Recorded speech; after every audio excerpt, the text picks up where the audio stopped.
개혁파 조직신학 조성만 박사의 조직신학 실론 제4장 예정론을 소개하도록 합니다.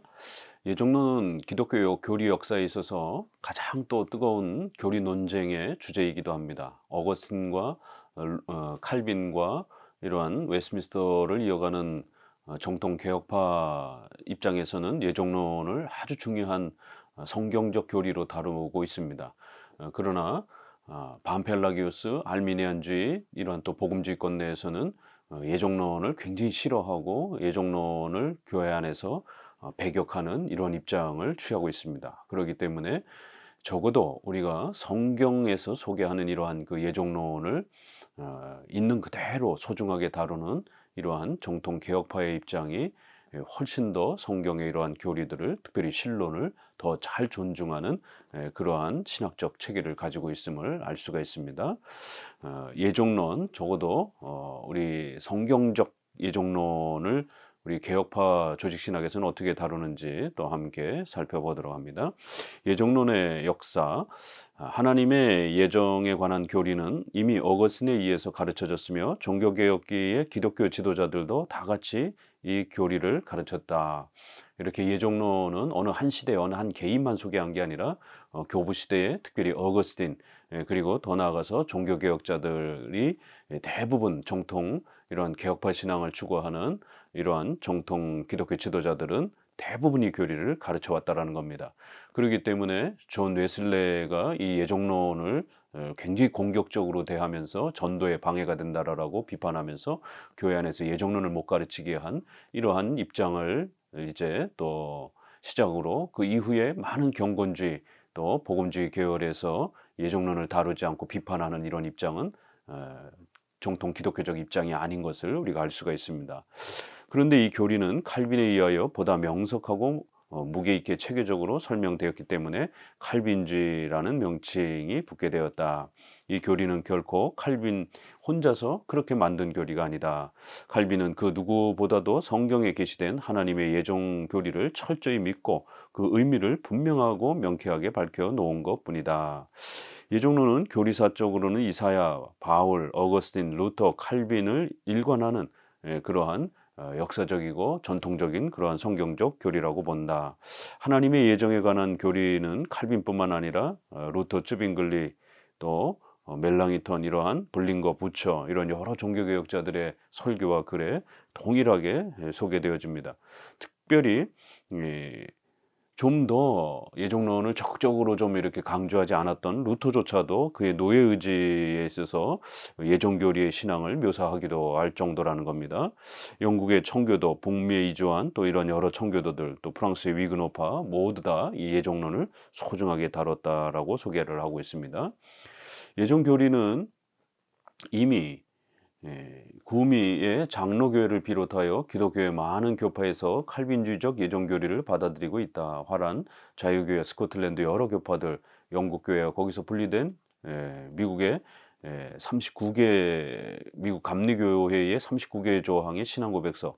그런데 이제 웨슬레이에서 25개 조항으로 바뀌면서 예정론이 현격하게 축소가 되고 배격이 됩니다. 웨일즈의 휘필드 감리교회는 칼빈주의 감리교회라는 명칭을 가지고 있다. 그래서 휘필드 정도는 이 예정론을 중요하게 여기고 있습니다. 그래서 웨슬레와 휘필드가 결국 교리 논쟁에 있어서 나중에 갈라지면서 서로 각자의 길을 가게 된 결정적 이유가 웨슬레는 예정론을 싫어했고 휘필드는 예정론을 좋아하는 이런 입장 때문에 서로 결국 각자의 신학적 입장을 달리하는 이러한 처음엔 친구로 출발하고 같이 이러한 홀리 클럽을 만들어서 이런 기독교 운동을 펼쳤지만 나중에 서로 갈라지는 이유가 바로 이 예정론 때문입니다. 유명한 우리 이제 현대의 유명한 칼빈주의 학자인 로레인 베트너는 영국 교회의 이러한 토플라디의 말을 인용해서 우리 영국 교회는 에드워드 4세, 엘리자베트 여왕, 제임스 1세, 찰스 2세, 7세 때까지는 교역자로서 칼빈의 예정 교리를 설교하지 아니하는 사람이 별로 없었는데 지금은 전혀 그렇지 않으므로 현대의 교회는 대체적으로 종교개혁의 원리를 버린 셈이다. 이렇게 종교개혁 시대 또 17세기 또 이런 시대까지는 예정론을 우리 기독교 신앙에 있어서 굉장히 중요한 신론에 있어서 아주 중요한 그러한 교리로 취급했는데 지금은 현대의 많은 복음주의 교회에서 더구나 장로교에서조차도 이제는 예종론이 전도에 방해된다. 또 예종론이 운명론이나 숙명론처럼 또 그렇게 비춰진다. 인간의 의지의 이런 부분들을 축소시킨다. 인간의 도덕적인 그러한 열심과 노력들을 방해한다. 이러한 전형적인 알미니안주의자들이 시비를 붙였던 그런 주제들을 통일하게 공격적으로 그렇게 질문하면서 예종론을 멀리하는 이러한 심각한 모습을 보게 됩니다. 오버톤은 다음과 같이 말합니다. 우리들이 만유인력의 법칙을 뉴턴의 법칙이라고 한다. 그러면서 만유인력의 법칙이 대철학자인 뉴턴이 탄생하기 전 먼 옛날부터 만유인력의 법칙의 사실을 잘 알고 있었다라고 하면서 이렇게 자연 법칙 속에 있었던 것을 뉴턴이 잘 이렇게 체계화한 것처럼 결국 이와 같이 사람들이 예종교리를 칼빈주의 논리라 칭하게 되는 것도 당연한 것이다. 예종교리는 칼빈이 탄생하기 전 먼 옛날부터 존재해 왔던 것이다. 그것이 일찍이 인류 창조 이전부터 세계사 속에서 시행되어 왔다. 그런데 이 교리를 분명히 인식하고 체계한 사람이 칼빈이다. 그러므로 그의 체계와 그의 체계에 의한 신조와 그것을 토대로 하는 모든 논리를 칼빈주의 이렇게 예종론 또 칼빈주의라고 말하게 되는 것이다. 만유인력이 자연 속에서 있었던 것들을 뉴턴이 발견해서 체계화시킨 것처럼 이렇게 성경에 있고 또 교회사 속에서 가르쳐져 왔던 것을 칼빈이 가장 잘 체계화시켰기 때문에 칼빈주의 예종론, 칼빈주의 이렇게도 표현한다라는 것입니다. 그러나 예종론은 결코 칼빈주의의 신앙의 총체적 실체는 아니다. 예종론만 이러한 우리 개혁주의의 핵심 교리는 아니라는 것이죠. 왜냐하면 예종론 말고도 많은 교리들이 있기 때문에 그런 거예요. 왜냐하면 예종론을 칼빈주의 그 자체와 동일시하는 것은 잘못이기 때문이다. 어떤 특정한 교리를 칼빈주의의 전체를 구성하고 있는 것으로 보아서는 안 된다. 이를테면 예종론이나 칼빈주의 5가지 핵심 교리는 다 같이 칼빈주의의 본질적 요소이지만 칼빈주의의 총체적인 구성 요소는 아니다. 그래서 예종론만 또 너무 지나치게 강조하면서 예종론만 핵심 교리인 것처럼 주된 교리인 것처럼 이렇게 강조하는 것도 문제입니다. 그러나 또 반대로 예종론을 성경에 없는 것처럼 이렇게 무시하는 것도 역시 문제가 되는 겁니다. 적어도 우리 칼빈주의 교리라고 하는 것은 예종론 또 칼빈주의 5대 교리 이러한 선택 또 전적 부패, 제한 속죄, 성도의 견인 이런 이신칭의 이런 여러 핵심 교리들이 있기 때문에 이러한 그 7대 교리를 중심으로 해서 그렇게 기독교 신학의 체계를 갖추는 것을 우리는 칼빈주의, 개혁주의라 이렇게 표현을 하는 겁니다. 2절 예정의 개념 1항 예정의 정의, 신적 작정은 모든 피조물에 관한 계획으로서 하나님의 자유로운 영원한 의지이다. 우리가 앞부분에서도 본 것처럼 크고 작은 모든 일들을 하나님이 시간이 만들어지기 전, 역사가 만들어지기 전에 하나님이 원하시고 기뻐하시는 대로 그 모든 것을 계획, 확정, 작정, 결정하셨다라고 하는 걸 우리가 신적 작정이다라고 이렇게 표현합니다. 그러므로 창조와 섭리는 신적 작정의 관계에 있어서 필연적이다. 이 필연성에 의하여 신적 작정이 실현된다. 계획하신 바대로 그렇게 또 창조와 또 통치의 역사가 펼쳐져 가는 겁니다. 신적 작정이라는 말은 만물 만사에 대한 신적 작정의 일반적 개념으로 사용되는 용어이며 예정이라는 말은 신적 작정의 특별한 개념으로 사용되는 용어다. 그래서 우리가 통상 신적 작정, 예정을 보통 같이 쓰기도 합니다.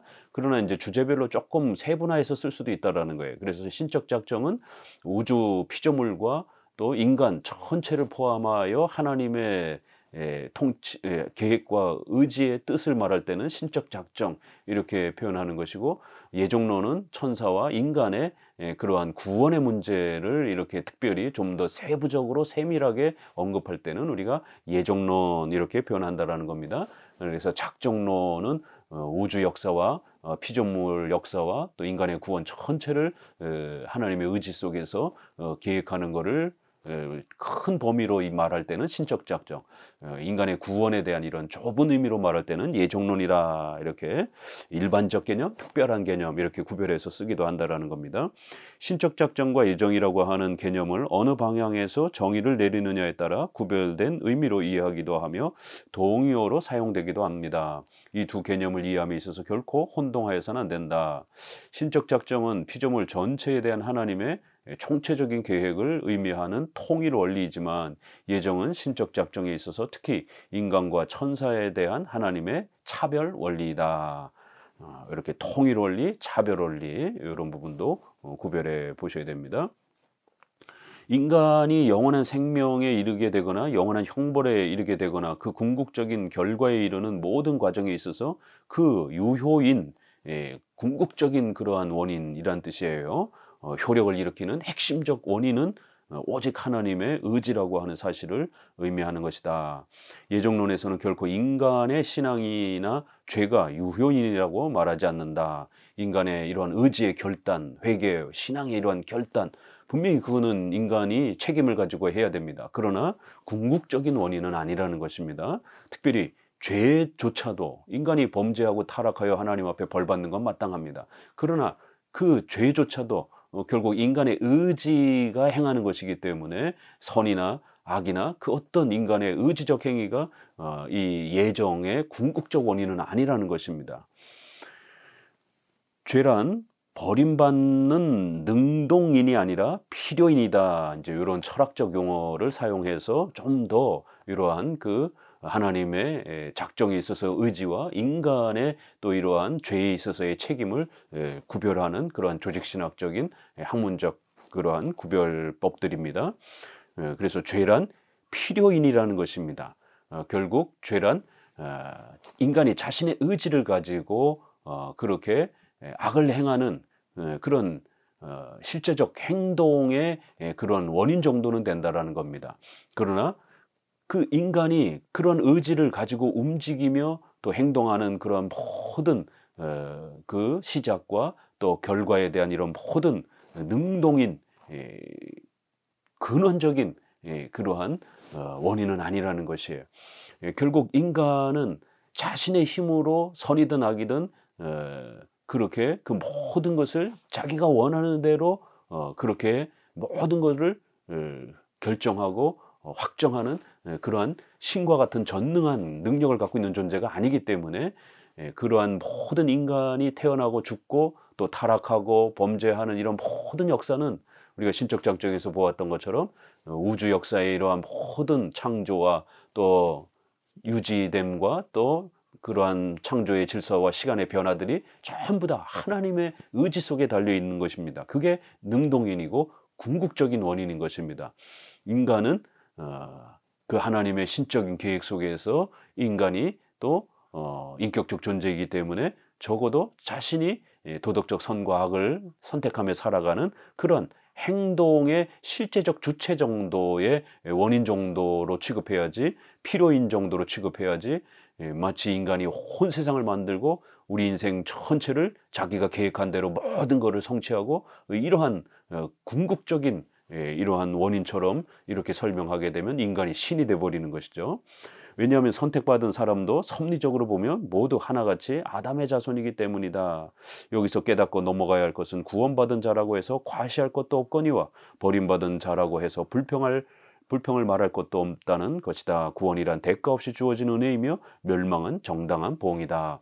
그렇기 때문에 선택, 육이라고 하는 이 예정의 신비로운 부분들을 어떤 면에서 보게 되면 이렇게 육이 된 자 입장에서 보게 되면 자신들이 버림받은 것에 대한 부분들이 불평이 될 수도 있고 또 차등의 이러한 부분들이 불평등하게 보일 수도 있습니다. 그러나 그건 인간이 보는 관점에서일 뿐인 것이지 하나님께서 원하시는 그 모든 것을 하나님이 원하는 바대로 궁극적으로 능동적으로 자신의 의지를 가지고 행하시는 그 신의 절대 권능이라고 하는 것에 있어서는 결코 인간이 침해할 수 간섭할 수 없는 영역이기 때문에 그렇다라는 거예요. 그래서 선택받은 자들은 대가 없이 주어지는 그 은혜로서 하나님으로부터 그렇게 받는 거기 때문에 절대로 자기가 잘나서 구원의 혜택을 누린 게 아니기 때문에 교만해하거나 자랑할 수도 없다라는 겁니다. 또 멸망하는 사람들은 또 우리가 그 죄 때문에 벌받아 당연한 그러한 또 보응의 이러한 형벌적 성격도 있고 또 하나님의 또 신비로운 기뻐하시는 작정 속에서 그렇게 하나님이 스스로 결정하신 것이기 때문에 피조물인 인간은 거기에 대해서 가타부타 따질 수가 없는 그러한 하나님의 절대 주권적 영역이라는 겁니다.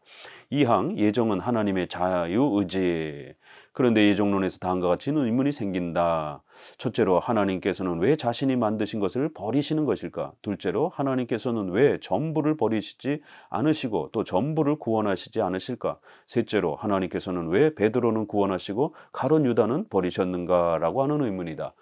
이 베드로도 뭐 우리가 가룟 유다 못지않게 예수님을 저주하면서 3번씩이나 그렇게 비난하고 모른다라고 부정합니다. 이 가룟 유다가 예수님을 그렇게 팔아먹은 것이나 겉으로 봤을 때는 별반 그 죄의 정도에 있어서는 뭐 차이가 없습니다. 그러나 베드로는 선택받아서 또 그 죄가 용서받았지만 유다는 버림받은 자로서 결국 구원으로 돌아오지 못하는 장면을 보게 됩니다. 그럴 때 예정론을 이제 우리가 가르치게 되면 반드시 두 가지에 대한 그런 질문이 공격적 질문이 들어옵니다. 운명론처럼 또 그다음에 숙명론처럼 이해되어지다 보니까 인간은 그럼 기계냐 아무것도 못하는 존재냐 피조물이냐 이러한 질문. 두 번째는 결국 누구는 선택하고 누구는 버렸다라고 하니까 불평등해 보이는 하나님이 공평하게 대해 주셔야 되지 않느냐 이런 식으로 결국 하나님이 행하시는 구원 사역에 대해서 원망하게 되는 이제 이러한 질문들이 들어온다라는 겁니다. 그래서 적어도 여기에 대해서 어느 정도 또 우리가 답변을 해야 된다라는 겁니다. 첫째 의문에 대해서는 인간이 죄로 말미암아 썩었기 때문에 버리셨다라고 말할 수 있다라는 거예요. 아담의 타락 이후에 모든 인류는 원죄의 이러한 정죄의 열매와 결과로 인해서 타락한 부패한 인간이 되었습니다. 그렇기 때문에 그 누구도 왜 나를 구원하지 않았느냐라고 따질 수 없다라는 겁니다. 이것은 유기의 질량인이다. 질량인이라고 이렇게 표현합니다. 결국 그러한 결과, 부패하고 더러워진 그러한 결과의 이러한 책임에서 보게 되면 인간은 부패한 인간은 하나님 앞에 왜 나를 안 구했느냐라고 따질 수 없다라는 거예요. 그래서 인간의 부패가 결국 이 유기의 아주 중요한 그러한 원인적 역할을 한다라는 겁니다. 그래서 그거를 우리가 질량인 이렇게 철학적으로 좀 표현합니다. 둘째 의문에 대해서는 하나님께서는 자신의 영광을 나타내시기 위하여 그렇게 하셨다라고 말할 수 있다. 이것은 유기의 목적입니다. 하나님은 두 가지의 영광을 나타내신다. 영원한 생명에 이르는 자들에게 대하여 은혜의 영광을, 영원한 멸망에 이르는 자들에 대하여는 정의의 영광을 나타내신다. 또 하나님이 기뻐하시는 바대로 하나님 자신의 영광을 위해서 그렇게 어떤 자는 선택하시고 어떤 자는 버렸다. 이거는 하나님 자신이 스스로 그렇게 영광을 받으시기 위하여 결정하신 것이다라는 거예요. 그래서 택함을 받은 자들을 통해서는 하나님의 은혜가 얼마나 큰 것인지를 드러내는 그러한 목적이 있고 또 유기 버리는 자들을 통해서는 하나님의 이러한 형벌에 대한 정의가 얼마나 의롭고 거룩한 것인지를 나타내는 그런 목적인 하나님의 영광이라고 하는 목적에 이러한 가치가 있다라는 겁니다. 셋째 의문에 대해서는 하나님은 스스로 하고자 하시는 대로 하시는 전능자이시다라고 말할 수 있다. 이것은 유기의 능동인이다. 이상과 같은 답변들이 이사야 28장, 29장에 소개됩니다. 또 그리고 마지막 결국 내용은 하나님이 전지전능하신 하나님이기 때문에 그렇게 어떤 자는 구원할 수 있고 어떤 자는 버릴 수 있는 하나님의 궁극적인 전지전능하심, 능동인 그러한 효력인 궁극적인 하나님의 그러한 기뻐하심 속에서 이런 일들이 일어난다라는 것이에요. 그래서 질량인, 목적인, 능동인으로 이렇게 유기의 원인을 좀 더 이렇게 설명해 보기도 하는 겁니다. 로마서 8장이나 9장 또 10장 이렇게 또 요한복음 10장, 에베소 1장 이런 부분에 끊임없이 예정론에 대해서 소개되고 있는데 수많은 복음주의권 내에서는 성경에서 예정론은 없다라고 이렇게 비판하는 것입니다. 바울은 로마서 9장 이하에서 예정론의 중심 문제를 취급하고 있다. 로마서 8장 28에서 29절에서는 계획, 목적, 예지, 예정을 종합적으로 표현하고 있다. 칼빈은 잠언 16장 4절에서 여호와께서 온갖 것을 그 쓰임에 적당하게 지으셨나니 악인도 악한 날에 적당하게 하셨느니라는 말씀을 인용하여 선택과 유기의 동시적 궁극성을 밝히고 있다. 선한 자뿐만 아니라 악한 자조차도 하나님의 신적 작정과 예정 속에서 하나님이 기뻐하시는 바대로 그렇게 적당하게 라는 말은 하나님이 계획하신 바대로 하나님이 작정하신 바대로 그렇게 하나님 자신을 위한 도구로 얼마든지 하나님은 사용하실 수 있다라는 거예요. 그러나 하나님은 절대로 죄에 더럽혀지거나 죄를 만드는 그러한 방식으로 일하시는 건 아니라는 것입니다. 죄에 물들지 않으면서도 얼마든지 그 악한 자의 역사를 사용할 수 있고 그 악한 자의 그 역사들을 이용해서 하나님 자신의 영광을 나타낼 수 있는 전지전능하신 그러한 분이기 때문에 충분히 가능하다라는 겁니다. 그것은 그가 시원적 영혼과 이렇게 시원적 시작이라는 이런 철학적 표현입니다. 시작과 종말적 영혼은 궁극적으로 완전히 일치한다고 보았기 때문이다. 아담의 이러한 창조에서부터 최후 심판의 종말에 이르기까지 이것이 우연히 어쩔 수 없이 벌어진 일이 아니라 하나님께서 영원 세계 속에서 신적 작정을 통하여 이미 다 그렇게 계획하시고 준비하시고 그렇게 의지하시고 결정하신 것입니다. 잠언 16장 4절의 말씀은 하나님의 뜻과 목적이 무조건적이며 절대적인 것임을 의미하며 하나님이 이 세상 만물을 지배 통치함에 있어서 하나님의 뜻과 목적대로 시행하신다는 것을 가르칩니다. 그래서 로마서 11장의 그 유명한 구절 누가 주께 먼저 드려서 갚으심을 받겠느냐 이는 만물이 주에게서 나오고 주로 말미암고 주로 돌아감이라 영광이 그에게 세세토록 있으리로다. 로마서 11장 36절 소유리 문답 1문의 근거 구절이 되기도 하는 우리 칼빈주의에서 가장 소중하게 이렇게 신론을 설명할 때에 근거 구절로 잡는 그러한 핵심 구절이기도 합니다. 3항 예정은 하나님의 예비적 수단이라는 단어를 좀 기억하셔야 됩니다. 하나님의 계획 또는 목적은 하나님이 죄인을 구원하시려는 의지를 의미하며 하나님의 예지는 죄인에게 향하여 계시는 하나님의 은총을 의미하며 하나님의 예정은 죄인의 구원과 멸망을 위하여 예비하는 수단이다. 구원의 수단은 중보자 예수 그리스도 안에서 선택이며 멸망의 수단은 불택이다. 이렇게 작정, 목적 이런 단어가 있고 또 예지 하나님께서 모든 것을 다 하시는 그러한 예지라는 또 이러한 하나님의 또 의지의 역사가 있고요. 더 나아가서 또 예정은 죄인의 구원과 멸망을 그렇게 예비하는 수단 다스려가는 그러한 인간의 구원과 관련된 중요한 통치 수단이라는 겁니다. 그래서 어떤 자는 선택으로 어떤 자는 불택으로 그렇게 하나님께서 인류의 구원을 이루시고 다스려가는 중요한 섭리적 통치 수단이라는 겁니다. 칼빈은 그의 기독교 강의에서 말하기를 경건한 자로 인정을 받고자 하는 자는 누구든지 예정, 즉 하나님께서 어떤 사람에게는 영원한 사망을 선고하는 그 예정을 감히 부정하지 않는다라고 이렇게 예정론을 적극적으로 수용하고 존중하고 인정하는 그러한 목사와 신학자와 성도가 진정한 그러한 올바른 사람이다라고 이렇게 권면을 합니다. 4항 이중적 예정론을 말하는 사람들 중에는 선택만을 인정하고 유기 즉 불택을 부정하려는 경향이 있다. 그러니까 유기는 굉장히 어렵고 또 불편한 또 이러한 또 교리다라고 이렇게 비난하면서 유기는 제하고 좋다 그러면 예정론 이야기하겠다. 그렇지만 유기는 빼자. 유기는 너무 어렵고 힘들고 또 많은 사람들에게 불편을 초래하니까 유기에 대한 교리는 빼고 선택만 얘기하자. 이렇게 또 혼합적으로 예정론을 소개하는 사람들이 있습니다. 이것도 올바르지 않습니다. 이 같은 경우는 예정과 선택은 전혀 동의어로 이해하게 되며 예정은 곧 그리스도로 말미암은 선택이라고 하는 것만을 생각하게 된다.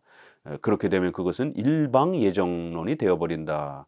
단일 예정, 하나의 예정만 강조하는 그러한 단일 예정, 일방 예정, 선택만 강조하는 선택 예정 뭐 이렇게 표현할 수가 있는 겁니다.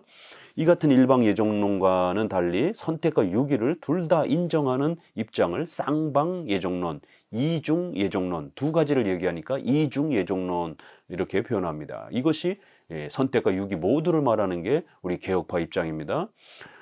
단일 예정론은 알미니안주의자들도 일부 예정론을 이야기했습니다. 하나님께서 누군가는 구원해 주실 것이다. 예정하실 것이다. 그러나 어떤 인간이 자신의 의지를 잘 활용해서 열심히 최선의 이런 종교적 경건의 선한 의지의 행위를 잘 끝까지 유지하느냐, 그를 보고서 결정한다라는 거예요. 바로 이런 식으로 절반 정도만 예정론을 소개하는 이러한 일방 예정론 성격을 갖고 있습니다. 칼바르트도 그렇고 또 많은 복음주의권 내에서 이렇게 유기를 적극적으로 말하지 않는 그러한 예정론자들이 있습니다. 이건 혼합주의 예정론입니다. 우리 제네바 신앙고백서, 또 하이델베르그 유리문답, 웨스트민스터 도르트 헌장, 이런 모든 부분에서는 이중 예정을 가르치고 있습니다라고 소개합니다. 제 3절 칼빈주의와 알미니우스주의의 5가지 요지들. 이 예정론과 관련된 역사 속에서 가장 큰 싸움은 1618년에서부터 19년에 일어났던 바로 네덜란드에서 분쟁이 되었던 바로 이 도르트 총회에서 벌어진 예정론 논쟁입니다. 소위 5개의 논쟁을 제시하면서 알미니안주의자들이 예정론을 비성경적인 것이다라고 그러면서 사탄의 교리라고 그러면서 비난하면서 절대로 교회 안에서 예정론 가르치면 안 된다라고 이렇게 비난하면서 벨직 신조와 하이델베르그 신조의 예정론을 삭제해달라고 요청하면서 유럽 교회가 이제 심각한 논쟁이 되었고 결국 5가지를 이 알미니안주의자들이 주장을 하면서 거기에 대한 답변으로, 성경적 답변으로 5개의 교리를 방어하면서 이걸 우리가 칼빈주의 5대 교리라고 이렇게 소개하는 바로 예정론 논쟁이 벌어집니다. 무조건적인 선택, 또 제한 속죄, 전적 부패, 그 다음에 불강력적 은혜, 성도의 견인, 이게 다 예정론과 관련된 그런 주제들입니다. 이 개혁주의, 칼빈주의 입장에서의 이런 내용이고, 알미니안주의자들은 조건적인 선택, 부분적 부패, 그 다음에 보편 구원, 만인 구원을 주장을 합니다. 그리고 저항할 수 있는 은혜, 그 다음에 취소될 수 있는 그러한 성화, 우리는 견인, 취소되지 않는 끝까지 하나님이 지켜주시는 그러한 견인을 소개하는데, 중간에 취소될 수 있는 칭의나 구원이 취소될 수 있는 그러한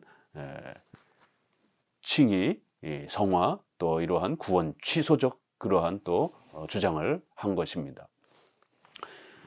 이런 부분들이 워낙 첨예하게 논쟁이 되었기 때문에 이 부분을 한 번 더 소개를 합니다.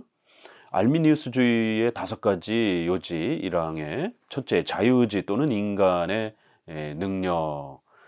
인간은 타락으로 인하여 그 성품이 심각하게 영향을 받았지만 완전한 영적 절망 상태에 있는 것은 아니다. 하나님은 은혜로서 죄인이 회개하고 믿을 수 있게 하시고 인간의 자유를 간섭하지 않으신다. 죄인은 누구든지 자유의지를 가지고 있으며 죄인의 영원한 운명은 그 자유의지를 어떻게 사용하는가에 달려있다. 인간의 자유는 영적으로 악보다 선을 택하는 가능성이 있으며 인간의 의지는 죄와 성품에 사로잡히지 않는다. 죄인은 성령과 협력하여 중생할 수도 있는 능력을 가지고 있다. 이거 다 알미니안주의 입장입니다. 자유의지를 계속 강조하는 거예요.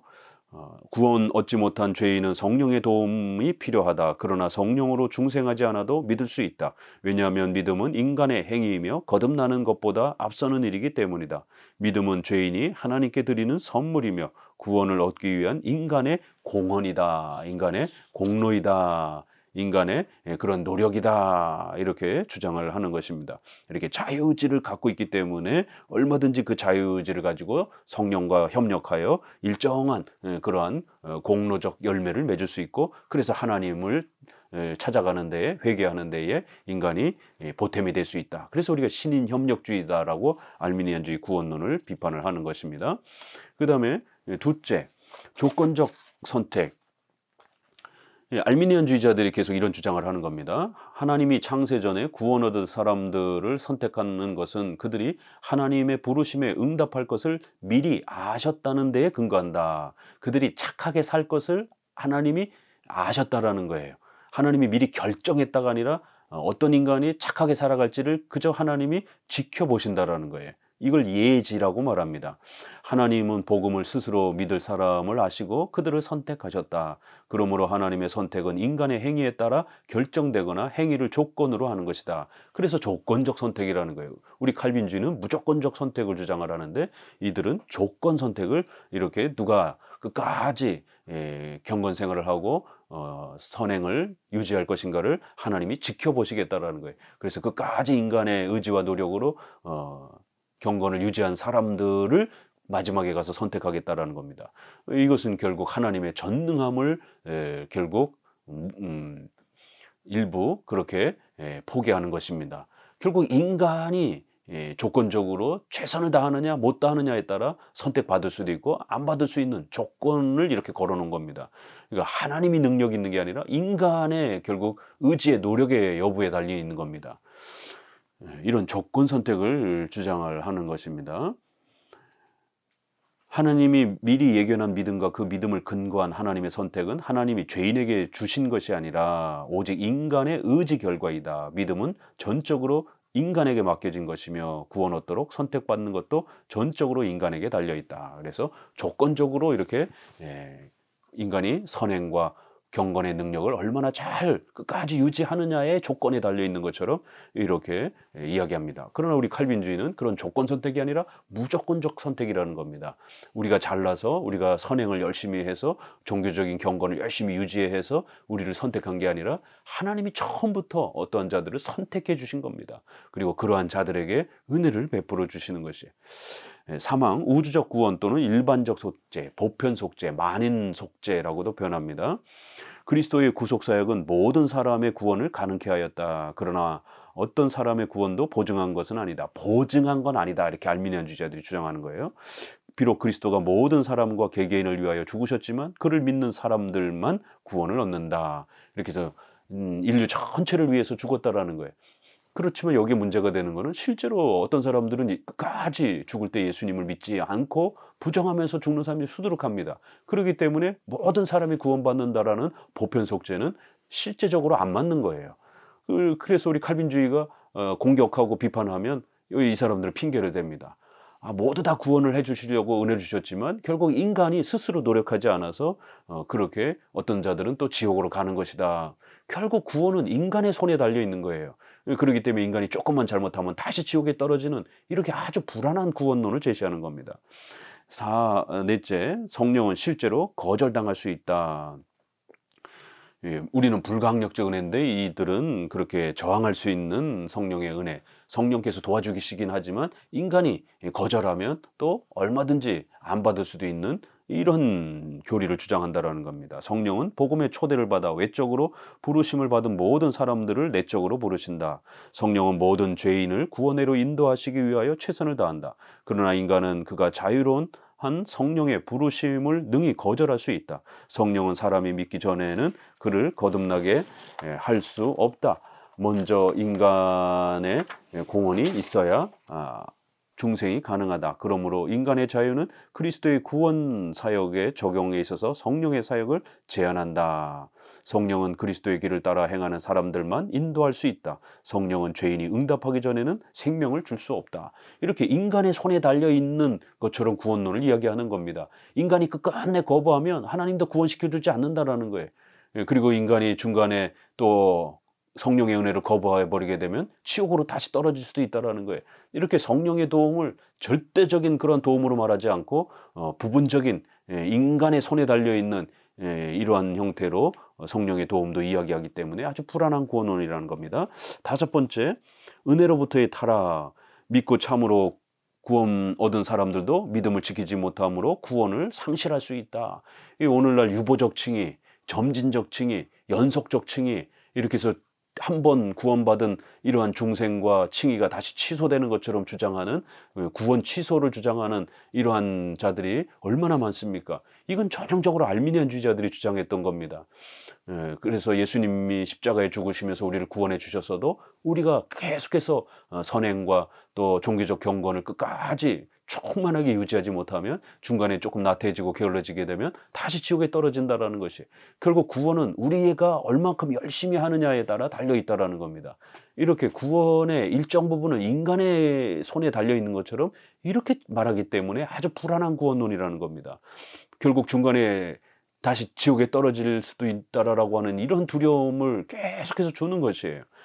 그런 미흡한 미확정된 구원론을 줘야 인간이 게을러지지 않고 인간은 끊임없이 열심히 종교적 열심을 다하려고 한다. 그들의 핑계는 그런 주장입니다. 그러나 우리 장로교에 있어서는 그렇게 연약한 구원론을 제시하게 되면 결국 인간의 구원은 파괴되어지고 아무도 구원받을 수 없는, 결국 인간의 힘으로 구원을 성취해야 되는 이 죄의 이 참혹한 이 무서운 짐을 인간 스스로 벗어나야 되는 이러한 결국 일이 벌어진다라는 겁니다. 그래서 반드시 하나님이 우리를 전폭적으로 조건 없이 그렇게 구원해 주시는 절대전능의 구원으로 우리를 초대해 주셔야 우리가 구원받을 수 있는 것이지, 죄와 이 사망은 그렇게 만만한 게 아니라는 겁니다. 그렇게 우리 인간이 적당하게 보태줄 수 있는 그러한 이 형태가 아니라는 겁니다. 그래서 이렇게 은혜로부터의 타락, 구원 취소를, 칭의 취소를 주장하는 오늘날 이러한 많은 이 분파들은 비성경적 구원론을 제시하는 겁니다. 이 점에 대해서는 알미니안주의의 모든 사람들이 동의하는 것은 아니다. 또 자기들끼리도 주장이 많이 달라요.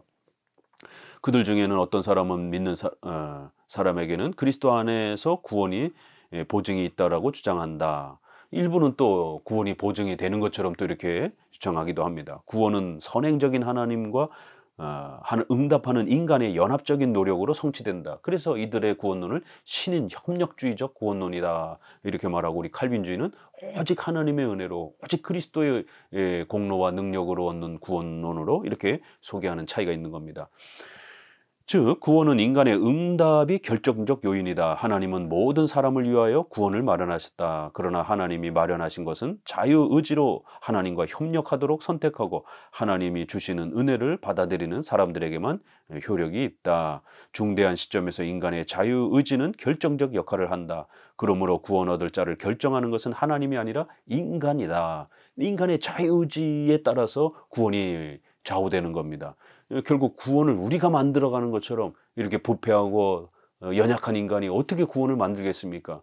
그렇게 만든 구원이 과연 우리를 사탄과 죄의 속박에서부터 과연 끄집어낼 수 있습니까? 이게 죄와 사망을 너무 가볍게 취급하는 겁니다. 또 인간의 능력을 너무 높이 취급하는 것이, 그리고 하나님의 능력을 무시하는 이런 알미니안주의 구원론은 잘못된 것입니다. 이 증보판 세 판에서는 지금 말한 요 부분이 이제 2항으로 나오고 1항이 이렇게 순서가 좀 바뀌어 있습니다. 그래서 1항을 추가된 1항을 좀 다시 한번 소개하고, 지금 좀 전에 말씀드렸던 걸 2항으로 두면은요. 1항은 칼빈주의 5개의 항목의 기원, 그래서 역사적 부분을 먼저 소개를 합니다. 역사적으로 공식화된 칼빈주의의 5 항목의 요지는 17세기 초엽에 네덜란드에서 일어난 신학 논쟁에서 비롯된다. 네덜란드 신학자 알미니우스가 주장을 했고, 그리고 그가 죽은 후 결국 이 항의서 형태로 5개에 대해서 예정론을 비판하면서 시작했다라는 거예요. 그들은 네덜란드 교회들이 공식적으로 교리문답적 입장을 표명한 벨기에 신앙고백서와 하이델베르그 교리문답서의 항의서에서 표명한 교리적 견해들과 일치하도록 변경되어야 한다고 주장했다. 그래서 그들은 하나님의 주권, 인간의 무능력, 무조건적 선택, 예정, 특별한 구원, 불강력적 은총, 성도들의 견인 등과 관련된 교리에 있어서 교리문답서와 신앙고백서가 다 같이 지지하고 있는 교리들을 부인했다. 이에 네덜란드 국회는 소집한 교회회의가 도르트에서 개최됐고, 정교회원 86명과 정부가 임명한 18명 장로에 해당이 되는 이제 이러한 분들이죠. 결국 또 여러 주변 지역에서 오신 분들과 이렇게 또 신학자들을 보내면서 명실상부 유럽 전체에서 공의회, 유럽 교회들이 이렇게 회의를 하는 성격을 취한 겁니다. 1618년 11월부터 1619년 5월 9일까지 154회를 이렇게 했다라고 소개를 합니다. 자, 이제 사망에 와서 칼빈주의의 5가지 요지, 그래서 칼빈주의 입장에서 다시 한번 설명해 보자라는 거예요. 1항, 첫째, 전적 무능력 또는 완전한 타락. 인간은 순서는 조금씩 차이가 있습니다. 인간은 타락으로 인하여 스스로 복음을 믿어 구원을 얻을 수 없다. 인간은 전적으로 부패한 자이기 때문에 그런 것이에요. 그래서 부분적으로 부패했느냐, 전적으로 부패했느냐, 이 차이의 논쟁인 겁니다. 죄인은 하나님에 관한 것에는 죽고 눈과 귀가 멀었으며 그의 마음은 거짓되고 절망적으로 타락하였다. 그래서 믿음은 인간이 구원을 위하여 공헌하는 것이 아니고 그 자체가 하나님이 주시는 구원의 선물이다. 즉 믿음은 하나님이 죄인에게 주시는 선물이며 죄인이 하나님께 드리는 선물이 아니다. 무조건적인 선택. 두 번째, 하나님이 창세전에 구원 얻을 사람들을 선택하신 것은 전적으로 하나님 자신의 주권적 의지이다. 하나님이 특정한 죄인들을 선택하신 것은 그들의 믿음이나 회개와 같은 응답이나 순종을 예견하셨기 때문이 아니다. 이렇게 예지라고 하는 것이죠. 그래서 알미니안주의자들은 확정에다가 이 결정에다가 하나님의 의지의 결정에다가 예정론을 설명하지 않고 예지를 강조하면서 그냥 지켜만 보시는, 모든 걸 다 하시지만 확정하시진 않았다. 그래서 이들의 예정론을 우리가 조직신학에서는 예지, 예정, 논리적 순서를 지켜본 다음에 누가 착한 일을 많이 했는지, 누가 끝까지 경건을 유지했는지 보고 나서 그 사람이 잘 착하게 살았으면 예정, 결정해 주시겠다라는 거예요. 그러나 우리 장로교는 예정, 예지 형태의 논리 순서를 갖고 있는 겁니다. 우리가 열심히 해서가 아니라 하나님이 무조건적으로 창세전에 그렇게 예정해 주신 것이에요. 그런 예정한 자들이 이제 하나님의 뜻대로 어떻게 구원받으며 또 신실하게 회개와 신앙으로 참여하게 될지를 또 하나님께서는 인간의 인격적 책임을 사용하시는 방식으로 또 그렇게 전부 아시고 또 지켜보시는 예지의 또 이런 구원의 은혜를 베푸신다라는 거예요. 그래서 예정, 예지의 논리 순서를 이야기하고 알미니안주의자들은 예지를 강조하는, 인간의 의지적 협력을 강조하려고 예지를 강조하면서 예정론을 설명하는 이런 구조를 갖고 있습니다. 오히려 하나님은 자기가 택하신 사람들에게 믿음과 회개를 하게 하신다. 예정된 자들이 회개와 믿음으로 초대되는 거라는 거예요. 이 같은 믿음이나 회개의 행위는 결과이지 하나님의 선택의 원인이 아니다라는 거예요. 그러니까 회개와 믿음 얼마나 중요합니까? 그러나 이거는 결과로서 얘기하는 겁니다. 근데 알미니안주의자들은 인간이 회개하고 결단하면 그게 마치 궁극적인 원인인 것처럼 이렇게 이야기합니다. 우리 장로교에 있어서 회개와 믿음은 인간이 하는 거기 때문에 예정된 자들이 구원으로 초대되는 도구적 원인, 도구적 수단 정도로 이야기를 하는 차이가 있는 겁니다. 그러므로 하나님이 죄인을 선택하시는 것은 구원의 궁극적인 원인이며 죄인이 그리스도를 선택하였기 때문이 아니다. 사망, 셋째, 특별한 구원 또한 제한 속죄. 그리스도의 구원 사역은 택함을 받은 사람들을 구원하기 위함이며 실제로 그들의 구원을 보증하는 것이다. 그의 죽으심은 어떤 특정한 죄인들을 대신하여 죄값을 대신 치르신 것이다. 이렇게 예정된 그 제한된 백성들을 위해서만 그리스도의 십자가의 공로와 효력이, 그 속죄가 효력이 있게 되는 겁니다. 그래서 제한된 속죄의 은혜를 주시는 것이지 세상 모든 사람들에게 속죄의 은혜를 베푸는 게 아니라는 겁니다. 넷째, 성령의 효력 있는 부르심 또는 불강력적 은총. 성령은 복음을 듣는 모든 사람들을 구원하는 외적인 일반적 부르심 외에 선택받은 사람들을 특별히 불강력적으로 내적으로 부르신다. 이렇게 택함 받은 백성들이 구원받도록 강력하게 그들을 구원으로 성령께서 그들이 저항할 수 없도록 하나님이 택한 자들은 모두 다 구원으로 초대되도록 그렇게 강력한 은혜를 베풀어 주신다라는 거예요. 외적인 부르심, 이건 이제 전도에 이런 걸 말하는 겁니다. 부르심은 종종 거절될 수 있다. 우리가 전도하다 보면 이렇게 거절하는 형태가 있지 않습니까? 그러나 내적 부르심, 부르심에는 외적인 전도 형태의 외적 부르심이 있고 내적인 성령의 궁극적인 그러한 초대가 또 있습니다. 우리가 강조하는 건 이 내적 부르심입니다. 선택받은 사람들에게만 해당되며 이것은 거절될 수 없으며 언제나 회심하게 되어 있다. 성령은 인간의 의지 때문에 구원을 적용하는 사역에 제한을 받지 않으시며 인간의 협력에 의존하시지도 않으신다. 성령은 은혜로 선택받은 죄인이 협력하고 믿고 회개하고 그리스도에게 자발적으로 기꺼이 나오게 하신다. 다섯 번째, 성도의 구원의 보장, 견인교리를 말하는 겁니다. 성도의 견인.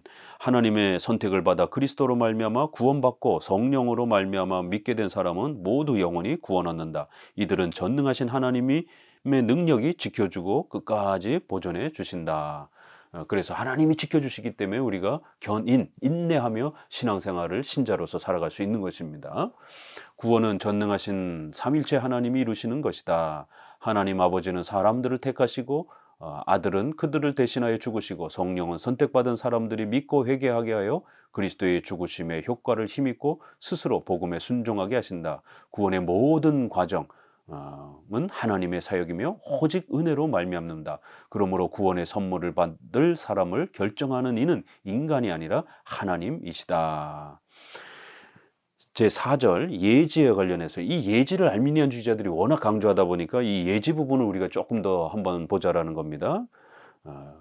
예지에 관하여 1항 웨스트민스터 신앙고백서의 진술, 웨스트민스터 신앙고백서 3장 2항, 이 신적 작정을 소개하는 3장 2항에 보게 되면 하나님이 가정된 모든 조건 하에서 되어질 수 있거나 되어질 것들을 다 아신다 할지라도 하나님은 세상의 모든 역사를 다 하나님의 전능하신 능력으로 전부 다 아시는 것이에요.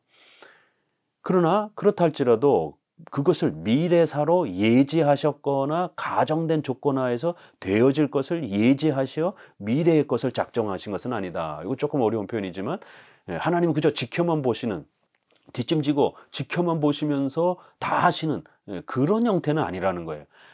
인간이 어떻게 착한 일을 하는지, 누가 나쁜 일을 할지, 누가 중간에 그만둘지, 그런 부분들을 그냥 지켜만 보시는 거예요.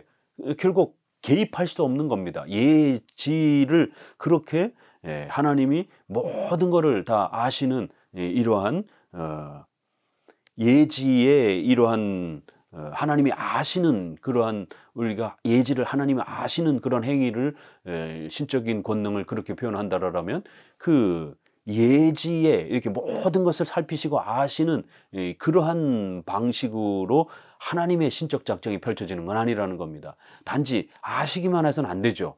하나님이 그 모든 걸 개입할 수 있어야 됩니다. 하나님이 원하시는 바대로 모든 걸 움직여갈 수 있는 그런 전능함이 있느냐 없느냐, 이게 하나님께서 전능하신 힘을 갖고 있느냐 없느냐에 대한 평가가 되는 겁니다. 다 아시긴 하는데 개입할 수는 없어요. 막을 수는 없어요. 그럼 무능력한 신이 되는 것입니다. 그래서 분명히 예지의 이러한 부분을 하나님이 사용하십니다. 또 하나님의 신적 작정, 예정의 이런 부분을 사용하십니다. 이게 하나님의 의지에 대한 설명인 거예요. 하나님의 의지는 하나인데 이렇게 피조물과 구원과 인류 역사를 통치해가는 방식에 있어서 성경은 다양한 방식으로 하나님의 의지를 다양한 면으로 또 이렇게 소개를 한다라는 겁니다. 그래서 하나님의 작정, 모든 역사를 그렇게 불변적으로 계획하고 작정하는 것은 하나님의 고유한 의지라는 거예요. 그런데 왜 하나님이 예지라고 하는 은혜를 사용하시는가? 그거는 인간이 인격적으로 또 하나님의 형상을 닮아서 도덕적인 선악을 행할 수 있도록 그렇게 배려해 주시는 겁니다. 그래서 기계처럼, 짐승이나 피조물처럼 기계처럼 강제로 이끄는 것이 아니라 하나님이 지켜보시는 거예요. 예지, 인간이 또 어떻게 행동하는가, 어떻게 회개하는가, 어떻게 나쁜 짓을 하는가에 대한 부분들을 지켜봐 주시는 것이에요. 그래서 협력하여 일하신다, 이렇게 말하는 겁니다. 특별히 인간은 의지를 가진 존재이기 때문에 그렇게 하나님의 의지와 인간의 의지가 협력되어지는 그러한 방식으로 또 섭리 역사가 펼쳐져 가는 거예요. 그런데 이제 여기서 차이가 나는 거는, 우리는 인간의 의지를 공로적으로 보는 게 아니라 도구적으로 하나님의 작정을 실현하는 도구로서의 협력이지, 알미니안주의자들은 신인 협력주의, 공로적으로 하나님 반, 인간의 의지 반, 이렇게 말하기 때문에 문제가 되는 겁니다. 인간과 하나님은 실제 역사에 있어서 동시적으로 일을 합니다. 우리는 우리가 원하는 것을, 도덕적인 선과 악을 선택하며 살아갑니다. 우리도 의지가 있기 때문에. 그러나 또 하나님께서는 그 모든 역사를 신적 작정과 또 하나님의 의지 안에서 우리를 다스려 가시는 것이에요. 이렇게 예정과 예지의 은혜가 신비롭게 구별되어서 펼쳐져 가는 것입니다. 그래서 이 예지 부분은 인간의 의지를 사용하기 때문에 우리가 항상 신중해야 되는 거예요. 그런데 알미니안주의자들은 예지를 너무 지나치게 강조해서 결국 신적 작정, 예정의 이 하나님의 주권적 의지의 행위를 빼놓고 예지만 말하면서 하나님은 아무 일도 하지 않고 그냥 모든 걸 다 아시는 그 정도의 신적인 능력만 갖고 있고 개입하거나 막거나 그걸 조정할 수 있는 분은 아니라라고, 그는 인간이 만들어 간다라고 하면서 신을 무능력한 존재로 이렇게 말하기 때문에 예지에다가 모든 걸 기준을 맞춰서 하나님을 설명하기 때문에 하나님이 무능력한 분이 되어버리는 겁니다. 이 항목은 예지설에 대한 반박이다. 그래서 신적인 모든 계획을 할 때는 예지를 언급하지 않습니다. 예지를 기초로 해서 하나님이 신적 작정을 이루는 건 아니다. 하나님이 원하시는 바대로 모든 것을 결정한다라는 거예요. 인간의 이러한 그 협력을 하나님은 필요로 하지 않는다라는 거예요. 그러나 우리가 웨스트민스터 5장 섭리론에 보게 되면 예지를 사용하시는 하나님의 또 역사가 나옵니다. 왜냐하면 실제로 창조 역사와 시간 역사에서는 인간이 도덕적으로 회개도 해야 되고 또 도덕적인 선과 악을 선택하도록 하나님은 또 일정 부분 또 지켜봐 주시는 그런 또 방식으로 인간의 또 인격적 행위를 또 사용하시기 때문에 섭리에 있어서는 예지를 활용하십니다. 그러나 시간 전에 일어나는 영원 세계 속에서 일어나는 그런 신적 작정에는 예지가 개입되지 아니하고 오직 하나님의 주권적 의지로 그 모든 것들을 결정하는 것이, 이렇게 작정에서는 예지가 없고 섭리론에서만 예지를 사용하시는 이러한 또 신론의 차이가 있습니다. 이 하나님의 의지 결정은 변덕스러운 것이 아니라 충분히 숙고된 결정이다. 그러므로 어떤 사물이 존재한다든지 어떤 사건이 발생함에 있어서 하나님의 의지 결정보다도 더욱 근원적인 원인이 있다고 보는 것은 잘못이다. 만일 그 근원적인 원인이 하나님 자신의 예지라 할지라도 사물이 존재하고 사건이 발생하는 궁극적이며 근본적인 원인이 될 수 없다. 왜냐하면 모든 사실의 유일한 근원적 원인은 하나님의 신적 작정 이외에 또 다른 것을 생각할 수 없기 때문이다. 하나님의 신적 작정은 어떤 것이 발생되는 데에 대한 대책이 아니라 모든 것의 근원이다. 하나님의 예지는 본질적으로 하나님의 예정과 일치한다. 그래서 우리는 예지의 은혜를 통합적으로 이렇게 설명을 합니다. 이렇게 너무 예지를 이렇게 세밀하게 나누려고 하지 않아요. 다만 이제 알미니안주의자들이 너무 예정론을 예지에 입각하여 예정론을 이렇게 설명하는 논리 구조를 갖기 때문에 그들을 이렇게 비판하는 정도에서 예지의 이런 논리 순서 정도를 이야기하는 거고, 통합적으로 우리는 예정의 은혜와 예지의 은혜가 모두 하나님의 신적 작정 안에서 그냥 함께 포괄적으로 이렇게 다뤄지는 겁니다. 두 번째, 이항 칼빈의 논술. 칼빈은 이렇게 표현합니다. 경건한 사람으로 인정받고자 하는 사람은 아무도 예정, 즉 하나님께서 어떤 사람은 생명의 소망을 가질 수 있도록 선택하시고 어떤 사람에게는 영원한 사망을 선고하시는 그 예정을 감히 부정하지 못한다. 그러나 이에 반대하여 예지를 예정의 원인으로 보는 사람들에 의하여 예정론은 궤변 속에 갇혀버리고 말았다. 이 알미니안주의는 칼빈의 100년 뒤에 나타나는데 벌써 칼빈 시대에 피기우스라든가 또 많은 그러한 제세례파들이 예정론을 비판하는 자들이 있어서 칼빈도 또 이렇게 예정론을 방어하기 위해 싸웠던 겁니다. 여기에서도 예지를 기초로 해서 예정론을 설명하는 자들이 있었다라는 거예요. 이렇게 도르트 총회 그 이후에 100년 후에 토르트 시대에도 역시 또 알미니안주의가 나타나서 예지의 기초에서 예정론을 말하려고 합니다. 또 400년 뒤에 오늘날 감리교라든가 성결교라든가 이러한 형태를 통해서 또 복음주의를 통해서 예지를 중심으로 해서 이렇게 또 예정론을 설명하려고 하는 교파들이 또 그렇게 이어져 가고 있는 것이에요. 물론 우리는 예정과 예지를 모두 하나님 안에 두지만 예정을 예지에 종속시키는 것은 어리석은 일이라고 생각한다. 우리는 하나님께서 예지하신다고 볼 때 그것은 만사가 언제든지 항상 하나님의 눈앞에 놓여 있다는 것을 의미한다. 그러므로 하나님이 아신다는 것은 과거나 미래가 아니라 모든 것은 현재라는 것을 의미한다. 현재란 단순히 개념으로서가 아니라 마치 우리가 기억하고 있는 것이 현재 우리 마음속에 떠오르듯이 하나님께서는 모든 것이 하나님 앞에 놓여 있는 있는 것을 현실적으로 보고 식별하고 계시는 것을 의미한다. 그리고 이 예지는 전 우주의 모든 피조물에게 보편적으로 미치게 되는 것이다. 우리는 예정을 하나님의 영원한 예정이라고 일컫는다. 하나님께서 각 사람에게 되어질 일에 대하여 스스로 결정하셨기 때문이다. 하나님은 모든 사람을 똑같은 상태로 창조하신 것이 아니라 어떤 사람에게는 영생을, 어떤 사람에게는 영원한 저주를 예정하셨다. 그러므로 사람은 각각 그 어느 한쪽의 결말에 이르도록 창조되었다. 하나님은 이 일을 개개인에게 증거하셨을 뿐만 아니라 하나님의 자손 전체를 한 예로 우리에게 보여주심으로써 각 민족의 장래도 하나님의 의지 결정에 달려 있음을 밝혀주셨다.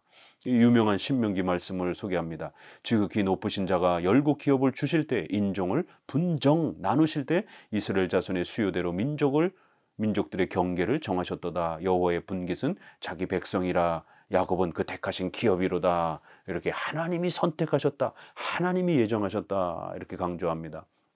신명기 7장에서도 여호와께서 다만 너희를 사랑하심으로 너희를 선택했다. 인간의 선행과 종교적인 어떤 기여를 통해서 신인 협력적으로 이렇게 선택된 게 아니라 하나님의 궁극적인 그러한 무조건적인 사랑을 통해서 선택하신 것이다라는 거예요.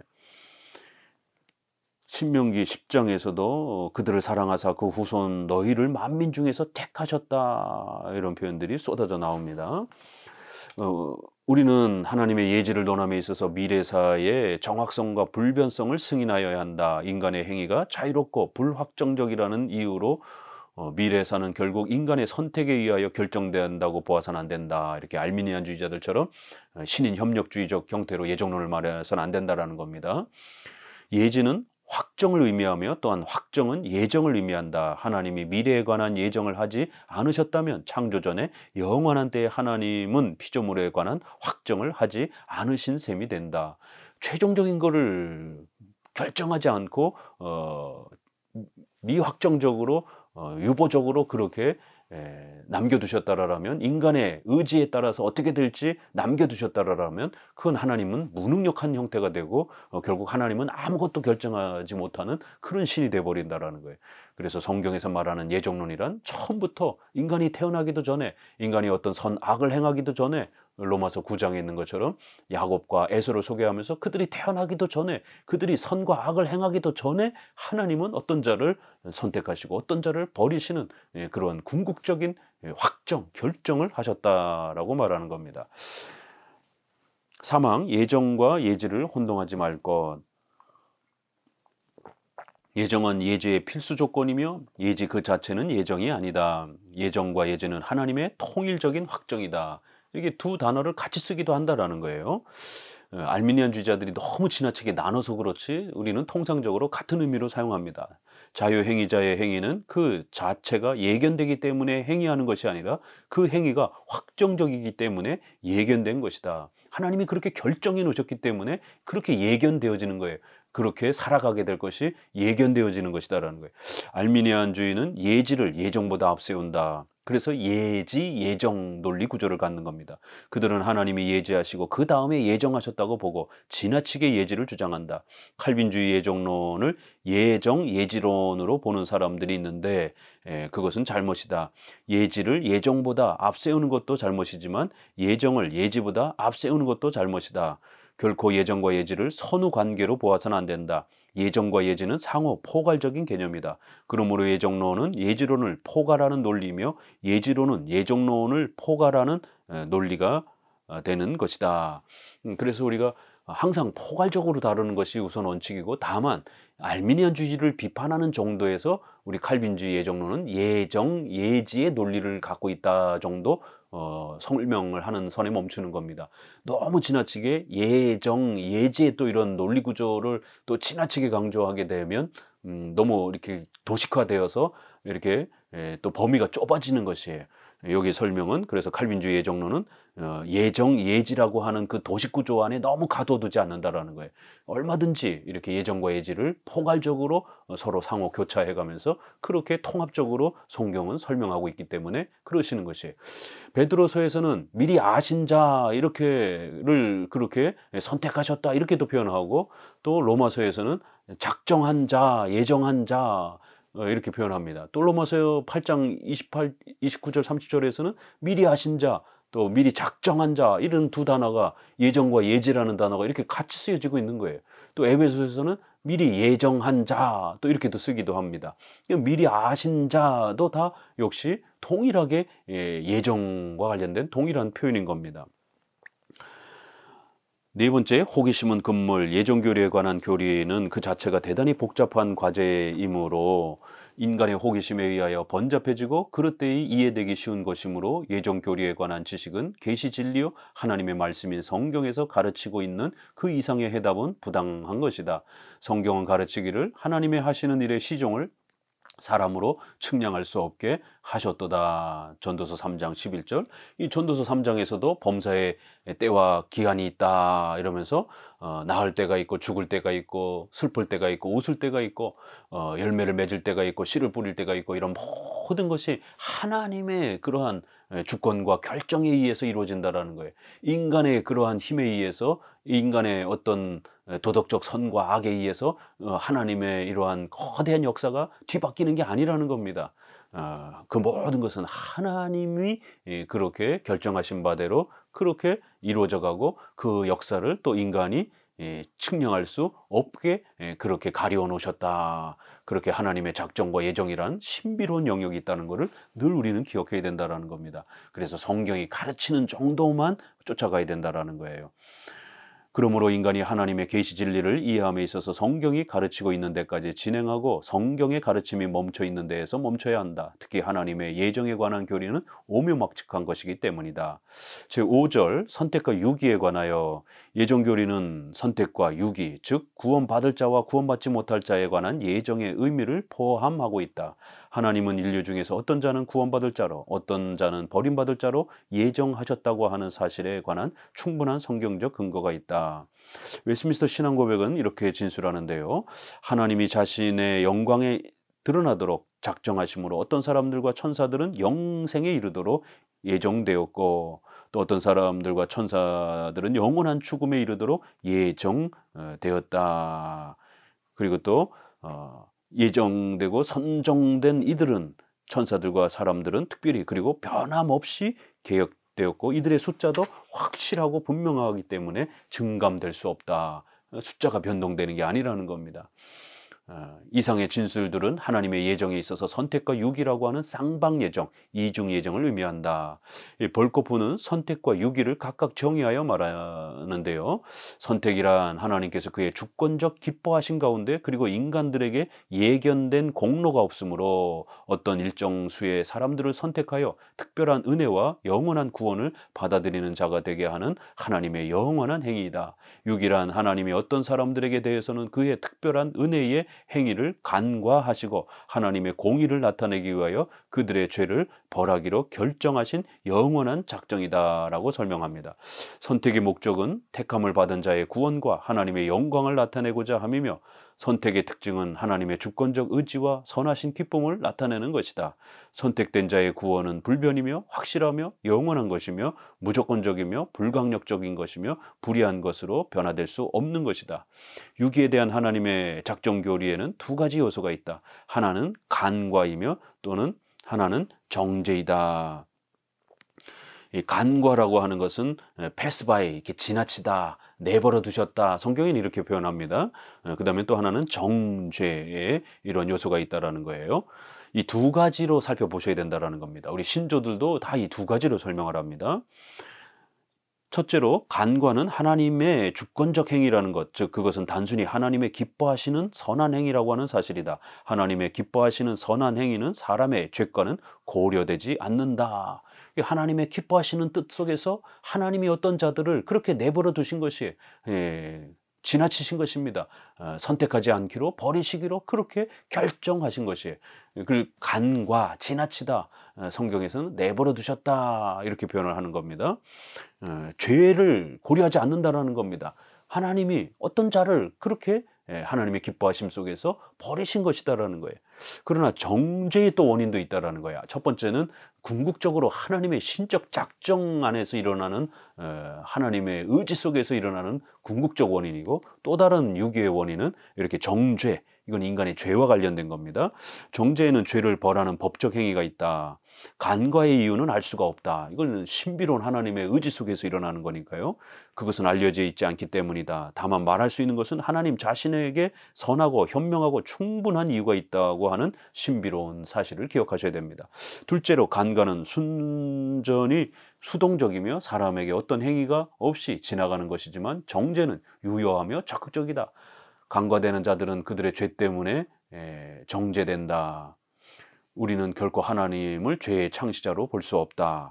그래서 이제 정죄의 원인, 아담의 타락으로 인해서 모든 원죄를 물려받은 인간은 전적으로 부패한 자가 됐기 때문에 그러한 죄값에 의해서도 또 버림받아 마땅한 것이, 그런 죄의 관점에서도 유기의 원인을 설명하고 또 하나님의 신적인 의지의 관점에서도 또 이렇게 유기의 원인을 설명을 하는 두 가지로 죄의 유기와 관련해서 설명하고 선택과 관련해서는 하나님이 기뻐하셨다라는 이러한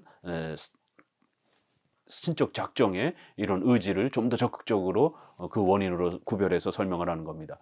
유기의 부분에서는 왜 정죄를 설명하냐면 인간의 죄에 대한 부분을 강조하기, 책임을 강조하기 위해서 그런 거예요. 하나님이 이렇게 유기하셨다고 해서 결코 하나님이 죄를 짓도록 그들에게 등을 떠밀거나 죄를 만드는 방식으로 죄의 창시자처럼 유기를 설명해서는 안 된다라는 겁니다. 하나님은 거룩하시고 선하시고 공의로우시며 지혜로우시며 전지전능하신 자신의 의지로 모든 것을 결정하시는 분이다. 워필드는 만사가 하나님의 의지와 규정에 의하여 일어난다면 하나님은 죄의 창시자가 된다고 말하는 자들은 무지하고 망령된 자들이다. 왜냐하면 그들은 인간의 타락과 하나님의 비밀한 결정을 구별하지 못하기 때문이다 라고 하였다.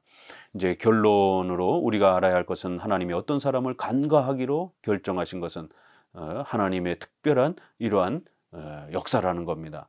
즉 그것은 하나님이 죄인에게 은혜를 베푸시고 요거는 조금 그 수정을 해야 되겠네요. 예정입니다. 어떤 사람은 예정하기로 결정하신 건 특별한 은혜다. 그것은 하나님이 죄인에게 은혜를 베푸시고 중생케 하시고 변화시키는 은혜라고 하는 사실이다. 그러나 유기자에 관해서는 하나님이 그들에게 자연적 일반적 은사들을 제한하지 않으신다는 사실이다. 하나님은 유기자에게 자연적 은사를 제한하기 위하여 유기를 예정하신 것은 아니다. 밥을 먹고 마시고 생활하는 이런 일반적 은혜는 주어진다라는 거예요. 그러나 구원의 부분에 있어서는 버려졌다라는 거예요. 어떤 경우에는 유기자가 더 많은 자연적 은사의 축복을 누리는 것을 보게 된다. 그래서 예정론과 관련된 가장 중요한 핵심을 먼저 소개해 드렸습니다. 오늘날 예정론을 싫어하고 전도에 방해가 된다라고 하고 도덕적인 또 이러한 성도들의 노력에 방해가 된다라고 하면서 예정론을 포기하고 예정론을 공격하고 비난하는 이런 많은 구원론들이 있습니다. 우리 개혁주의, 칼빈주의만이 하나님의 절대 주권적인 오직 예수 그리스도의 공로로 의한 구원받는 이러한 예정론을 끝까지 지금까지 지켜온 것이고, 이 예정론적인 그러한 구원론을 이해해야만이 우리 인간의 손에 달린 구원론이 아니라 하나님의 전능하심 속에서 우리를 구원해 주시는 그런 강력한 구원론만이 우리 인간에게 가장 강력한 구원의 확신을 줄 수 있는 겁니다. 미흡하고 부족한 하나님을 무능력하게 하는 그런 방식으로서의 구원론은 어디 내놔도 쓸모가 없습니다.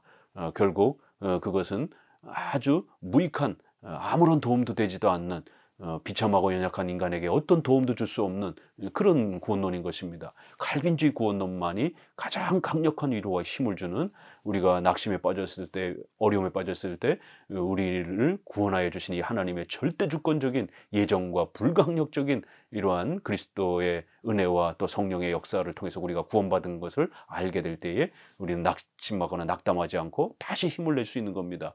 이렇게 예정론에 입각한 구원론이 이렇게 소중한 것입니다. 감사합니다.